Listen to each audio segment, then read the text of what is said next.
Test.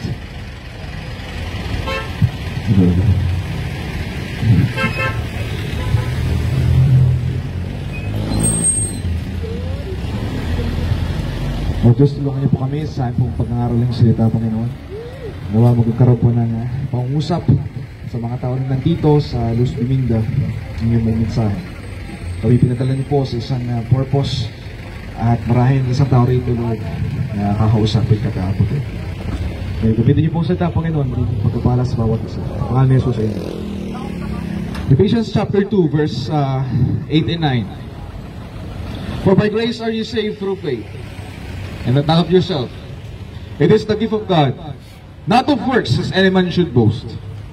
Ika'y naligtas sa biyaya ng Diyos. Hindi sa mga gawa. Hindi sa iyong sariling ginawa. Ito ay regalo ng Diyos. Dahil kung ito ay sa gawa, mayroon magmayayabang sa atin. Walang bagay. Tayong mga tao ay ililigtas ng Diyos sa biyaya niya. We are saved by the grace of God. We are saved by the grace of God. Tayo ay naligtas sa biyaya ng Diyos. Ano nga ba ang biyaya ng Diyos? Ang biyaya ng Diyos ay isang bagay na binibigay sa atin na hindi natin karapat-dapat. Wala sa ating karapat-dapat makatamo ng kaligtasan sa Panginoon. Dahil unang-una sa lahat, tayo ay makasalanan. Unang-una sa lahat, tayo ay ayaw sa Diyos. Unang-una sa lahat, tayo ay ayaw sa kabanalan ng Diyos, kung kaya tayo nabubuhay sa kasalanan. Wala sa ating karapat-dapat, wala sa ating deserving pumunta sa langit. We all deserve condemnation in hell. Ang deserve natin po ay walang hanggang apahamakan sa impyerno. Pero sa dakilang biyaya at pag-ibig ng Diyos sa bawat isa sa atin, tayo ay niligtas niya sa biyaya niya. Na walang makapagsasabi sa atin, ako ay pinili ng Diyos, ako ay niligtas ng Diyos dahil mabuti akong tao. Ako ay niligtas ng Diyos dahil ako nagsisimba. Ako ay niligtas ng Diyos dahil ako ay debotong Katoliko at buong buhay ko ako ay nagdilingkod sa simbahan. No, sir. No, ma'am. We are saved by the grace of God. We do not deserve the salvation of God. We do not deserve the pardon of sin. We are all sinners.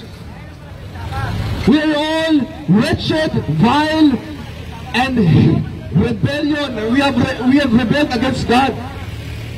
We do not deserve the salvation, forgiveness, and mercy of God.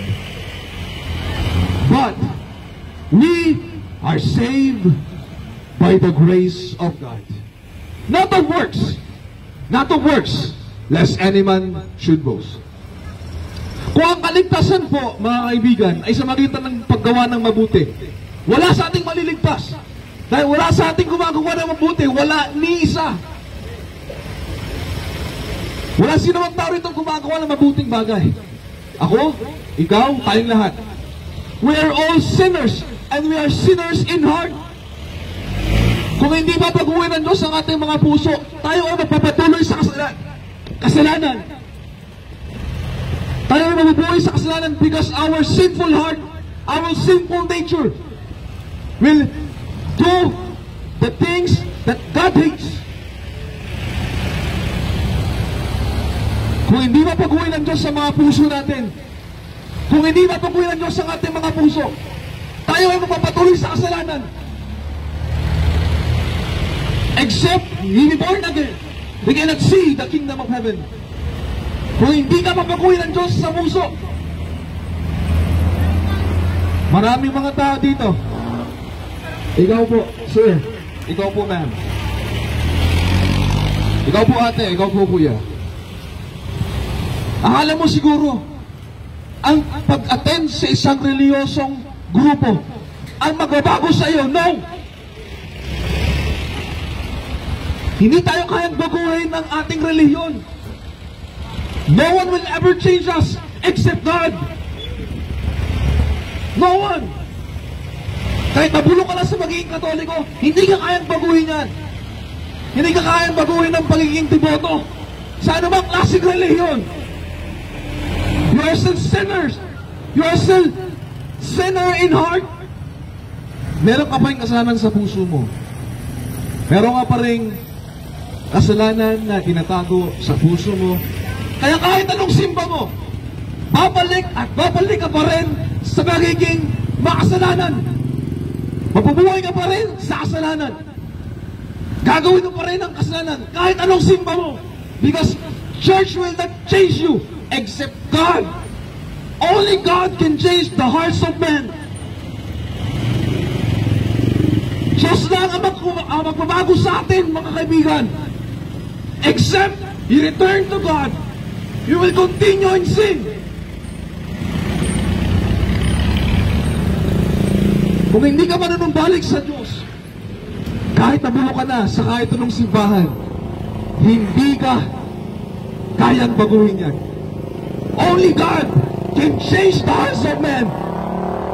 Only God can change the heart of men.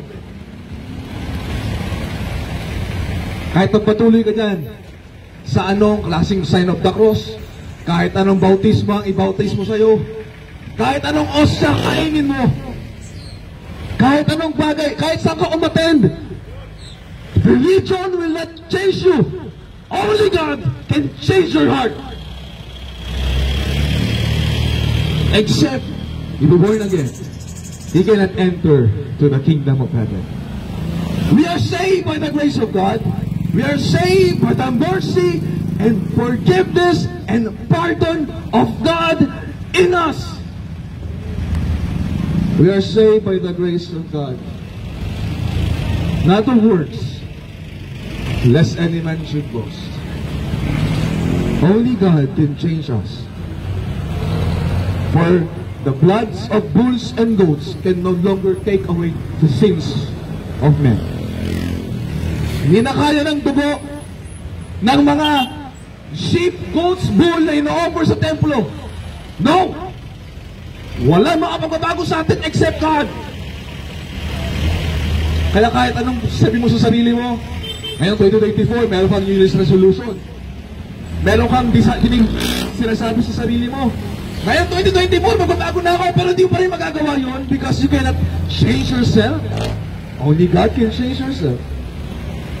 If God will not change you in heart, you will still continue in sin. We are saved all by the grace of God in us. Sir, we are only saved by faith. We are only saved by the grace of God. We do not deserve heaven, but because of His grace, we have now opportunity to come and return to our Father. All because of His grace.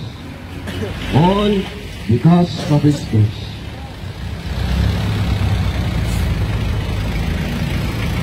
Kaya po mga kaibigan, kung hindi tayo mananubalik sa Panginoon,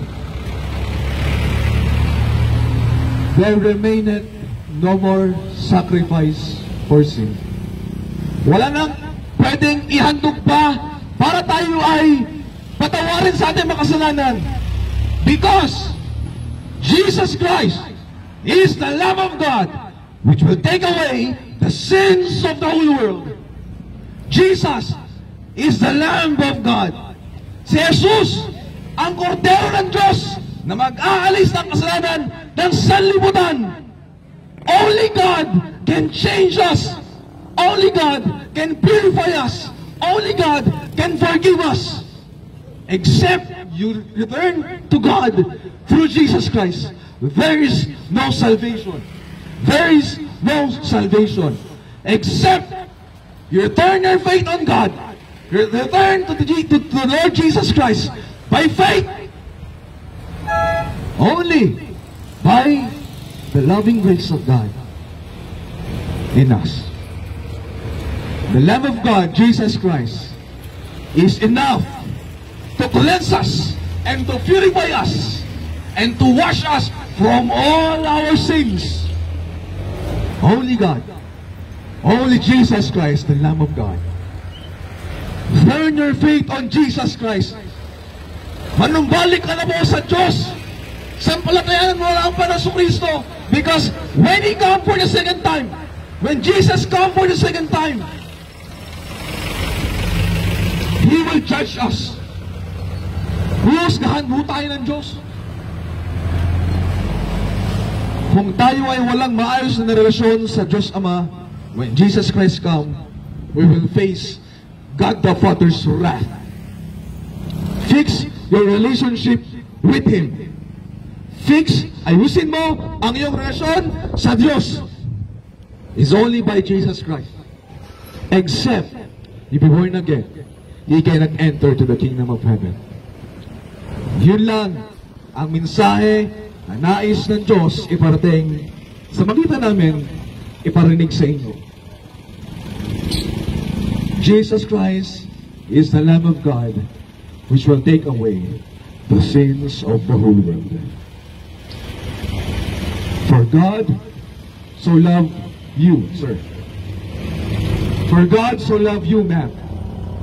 For God so loved every one of us that He gave His only begotten Son, that whosoever, sino man, ang tatawag sa pangalan ng Panginoon, sino man ang sasampalataya, sino man ang manumbalik sa Kanya, matanda man, bata, babae, lalaki, sino man, whosoever will believe in Him should not perish, but have everlasting life.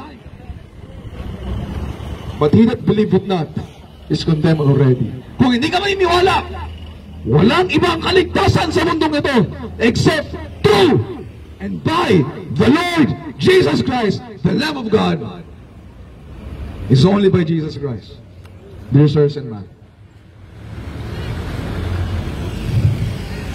O Lord, salamat po sa pagkakataon na ito, Lord.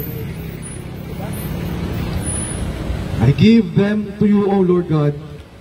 Dito po kami para i-accomplish ang Great Commission na kami ay humayo, ay ipangaral ang salita niyo po sa mga tao. But these people, ayaw nilang makinig. O Lord God, have mercy upon us, Lord. Gawaan niyo po kami. Meron ng pagkakataon maligtas, pero tinatanggihan pa rin namin. Dear Heavenly Father, have mercy on this place. Let the name of Jesus Christ be magnified through this place. Nang walang ibang kaligtasan kundi sa magitan mo, Panginoon sa Kristo.